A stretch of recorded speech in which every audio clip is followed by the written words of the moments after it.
Hello viewers, আসসালামু আলাইকুম। Welcome back to my channel. সবাইকে স্বাগত জানাচ্ছি আমার আজকের পর্বটি দেখার জন্য। আজকের পর্বে শেয়ার করছি ডিম, পাউরুটি আর দুধ দিয়ে ব্রেড ক্যারামেল পুডিং তৈরির একটি রেসিপি। পুডিং আমরা কম বেশি সবাই পছন্দ করে থাকি। ডেজার্ট আইটেম হিসেবে এটা খুবই ইজি এবং কম সময়েই ঝটপট তৈরি করে ফেলা যায়।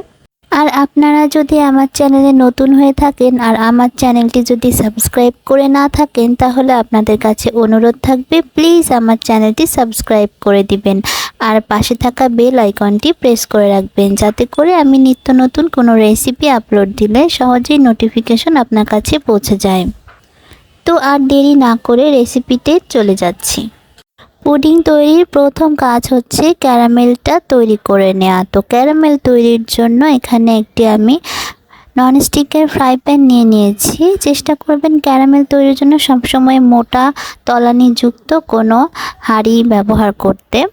তো এর মধ্যে আমি দিয়ে দিচ্ছি 3 টেবিল চামচ পরিমাণ চিনি। চিনিটা দিয়ে আমি কোনো রকম নাড়াচাড়া করছি না, চুলার আঁচটা একদম মিডিয়ামে রেখেছি এবং অপেক্ষা করছি চিনিটা আস্তে আস্তে গলে আসা পর্যন্ত। তো দেখতে পাচ্ছেন চিনিটা গলে আস্তে আস্তে রং আসতে শুরু করেছে। আর এরকম ব্রাউন কালার হয়ে আসলেই সাথে সাথে আমি চুলাটা বন্ধ করে দিব, কারণ বেশি কালার চলে আসলে কিন্তু ক্যারামেলটা তিতা লাগবে এবং দেখতেও ভালো লাগবে না।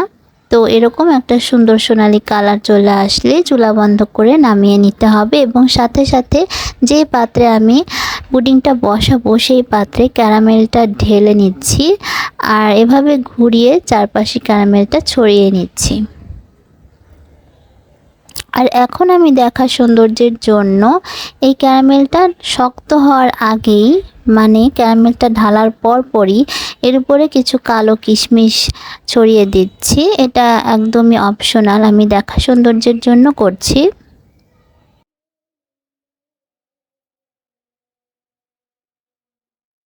ক্যারামেল তৈরির পর্ব শেষ। এখন চলে যাচ্ছি পুডিংয়ের ব্যাটার তৈরি করতে। আর এর জন্য একটি বাটিতে আমি রুম টেম্পারেচারে রাখা 2টা ডিম নিয়ে নিয়েছি। আমি মিডিয়াম সাইজের 2টা ডিম নিয়েছি এখানে। আর দিয়ে দিচ্ছি আমি হাফ কাপ পরিমাণ চিনি। ডিম আর চিনিটা হ্যান্ড হুইস্কের সাহায্যে ভালোভাবে মিক্স করে নিতে হবে। চিনিটা যখন একদম গলে যাবে তখন আমি এর মধ্যে দিয়ে দিচ্ছি হাফ চা চামচেরও কম এলাচের গুঁড়া। আপনারা চাইলে এখানে ভ্যানিলা এসেন্সও ব্যবহার করতে পারেন, তবে আমি এখানে এলাচের গুঁড়াটাই ব্যবহার করছি। আর এখন আমি দিয়ে দিচ্ছি নর্মাল টেম্পারেচারে থাকা দুধ। এখানে আমি দুধ দিচ্ছি 1.5 কাপ পরিমাণ। আপনারা চাইলে এখানে 1 কাপ পরিমাণও দিতে পারেন, মানে 250 ml দুধও দিতে পারেন, তবে আমি এখানে 300 ml এর মতো দুধ দিচ্ছি। 1.5 কাপ পরিমাণ দুধ আমি দিচ্ছি।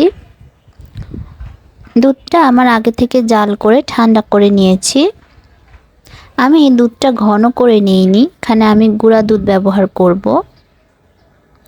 দুধটা দিয়ে মিক্স করে নিয়েছি আর এখন আমি দিয়ে দিচ্ছি 3 টেবিল চামচ পরিমাণ গুঁড়া দুধ। গুঁড়া দুধটা দিয়ে আবারও ভালোভাবে আমি মিশিয়ে নিচ্ছি। তো মিশিয়ে নেওয়া হয়ে গিয়েছে। এখন আমি 2 পিস পাউরুটি চারপাশে ব্রাউন অংশটা কেটে ফেলে দিয়ে এভাবে টুকরো টুকরো করে নিয়েছি। এই ব্রেডের পিসগুলো আমি পুডিংয়ের মিশ্রণের মধ্যে দিয়ে দিচ্ছি। এখন চামচ দিয়ে হালকা হাতে মিশিয়ে নিয়ে এটা আমি পুডিংয়ের পাত্রে ঢেলে নিচ্ছি। তো আমি ঢেলে নিয়েছি। এখন এটা আমার বেক করার পালা।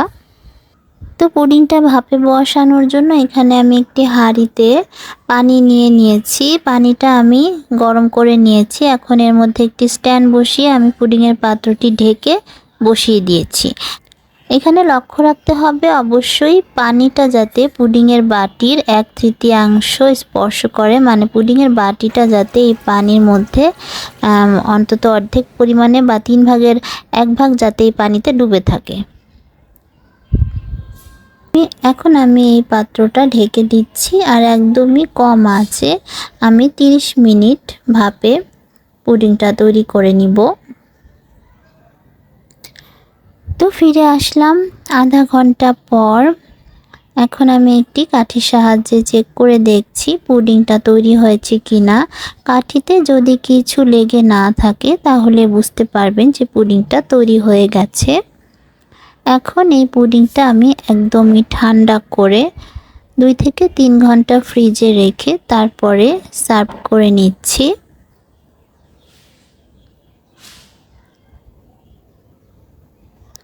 পুডিংটা আমি ডিমোল্ড করে দেখিয়ে দিচ্ছি।